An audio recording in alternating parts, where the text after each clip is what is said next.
28일 민주당 노웅래 의원의 체포 동의안이 국회에서 부결되었습니다. 그런데 이재명 대표는 대선 후보 시절인 지난 1월 정당 혁신 추진위원회의 이름으로 국회의원의 면책 특권과 불체포 특권 제한 추진을 공약으로 발표했습니다. 또한 지난 5월엔 자신의 국회의원 보궐선거 출마가 검찰 수사 방탄용이라는 비난이 일자 역으로 불체포 특권 폐지를 주장하며 맞대응하기도 했습니다. KBS 라디오 주진우 라이브에 출연해선 의원들의 면책, 불체포 특권이 너무 과하다. 제가 무슨 죄를 지었다고 불체포 특권을 활용하겠느냐고 했습니다. 또한 저와 민주당은 불체포 특권에 100% 찬성한다. 제 평소 지론인데 국민의힘이 빈총을 겨누는데 방탄이 왜 필요하냐고 반문까지 했습니다. 또한 오마이뉴스와의 인터뷰에선 불체포 특권 제한법 100% 찬성한다. 국민의힘은 당론을 추진하라. 민주당은 깔끔하게 100% 찬성한다. 라고 했습니다. 저처럼 10년 넘게 탈탈 털어 먼지 안 난 사람에게 방탄은 필요 없다는 것이 그 이유입니다. 그러면서 덧붙이기를 불체포 특권 제한법을 발의한 국민의힘을 향해 방탄은 부정부패를 상습적으로 저지르는 국민의힘 국회의원들에게나 필요한 것이라고 역공을 펼쳤습니다. 그랬던 분이 어제는 이재명 대표를 향하고 있는 체포 동의안을 부결하기 위한 예행 연습까지 완벽하게 해냈습니다. 이게 바로 새빨간 거짓말 아닙니까?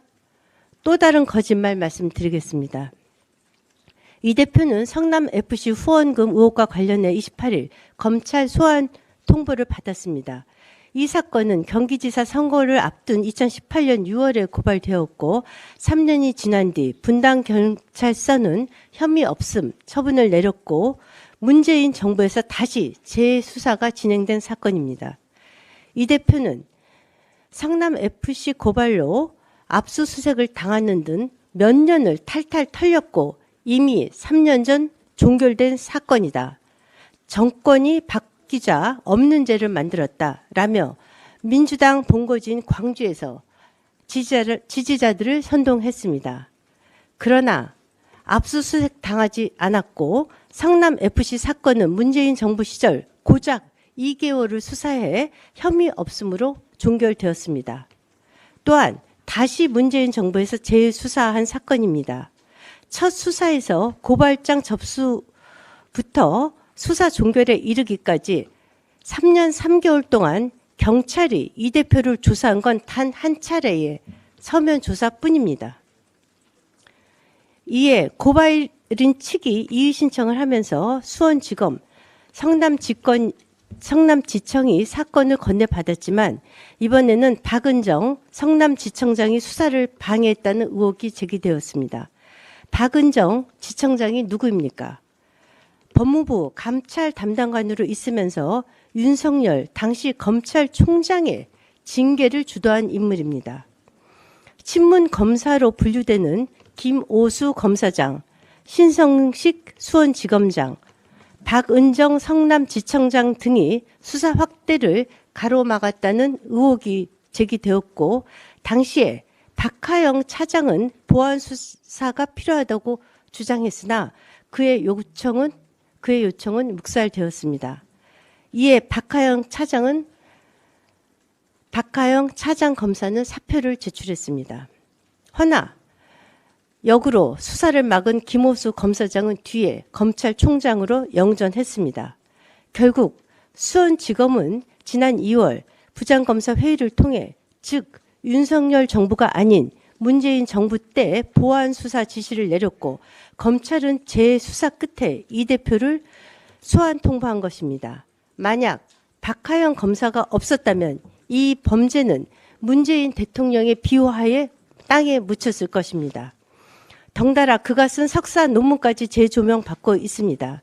이 대표는 2005년 12월 가천대 행정대학원 행정학 석사 논문으로 지방정치 부정부패의 극복 방안에 대한 연구를 제출했는데 이 논문에서 지방자치단체의 부정부패에 대해 지자체장이 당선이나 재선을 목표로 선거 자금을 조성하거나 지지 세력을 확보하기 위해 누군가에게 정상적이지 않은 특별한 이익 또는 혜택, 편의를 제공하는 행위라며 부정부패 행위를 저지른 지자체장은 엄벌에 처해야 한다고 적었습니다. 즉, 이재명 논문에 따르면 이재명 대표는 빼박 제3자 뇌물 혐의입니다. 한술 더 또 지자체의 부패 행위는 적발이 어렵기 때문에 내부 고발자에 대한 보호가 필요하다고 주장했습니다.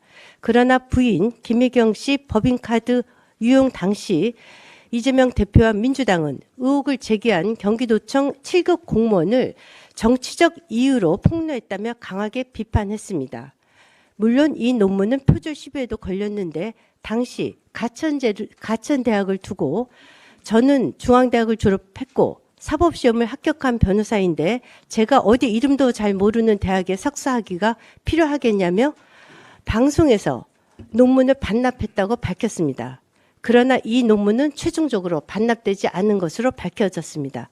어제 하루 동안 상당히 여러 차례의 그 거짓말들이 언론에 회자되었습니다. 그런데도 불구하고 이재명 대표는 광주 송정매일시장을 찾아서 수천 명의 피와 목숨을 바쳐 만든 민주주의가 되돌아가고 있다. 검찰 하나회를 만드는 것이 아닌가. 검찰 독재다. 윤석열 정부는 마치 고스톱을 따서 딴 돈으로 국민이 죽어나가든 말든 나만 잘 먹고 잘 살면 된다는 식으로 수사를 하고 있다며 지지자들을 선동하고 있습니다. 하루 동안의 거짓말도 너무 많아서 시간이 부족해 간단히 줄였습니다. 대본은 형편없지만 거짓말 연기만큼은 정말 끝내줍니다.